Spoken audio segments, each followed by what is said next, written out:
জয় হিন্দ, বন্দে মাতরম। আমাদের বায়ুমণ্ডলের ৫টা স্তরের মধ্যে স্ট্র্যাটোস্ফিয়ারে আছে ওজোন মণ্ডল। এই ওজোন মণ্ডল আমাদের সূর্যের অতিবেগুনি রশ্মির হাত থেকে আমাদেরকে রক্ষা করে।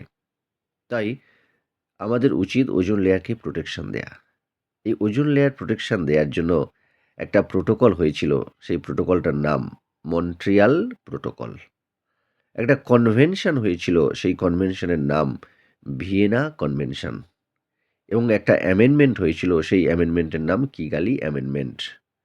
তোমাদের পরীক্ষায় প্রশ্নগুলো পড়বে যে ওজোন লেয়ার প্রোটেকশনের জন্য যে প্রোটোকল হয়েছিল তার নাম কি, যে কনভেনশন হয়েছিল তার নাম কি, এবং যে অ্যামেন্ডমেন্ট হয়েছিল তার নাম কি। এই তিনটে জিনিস ওজোন লেয়ারের সাথে, মানে ওজোন লেয়ার প্রোটেকশনের সাথে রিলেটেড। Next topic, ICAO.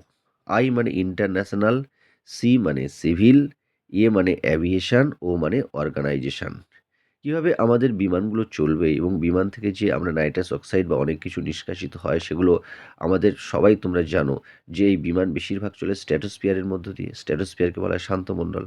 এই শান্তমণ্ডলের যে ওজোন মণ্ডল যাতে ক্ষতিগ্রস্ত না হয় সেই জন্য আমরা একটা অর্গানাইজেশন গড়ে তুলেছিল। ১৯৩টা দেশ এতে পার্টিসিপেট করেছিল এবং ১০৩টা দেশ এখন মেম্বারশিপ আছে আইসিএও। এবং এই আইসিএও ইন্টারন্যাশনাল সিভিল এভিয়েশন অর্গানাইজেশনের হেডকোয়ার্টার হলো কানাডার মন্ট্রিয়াল।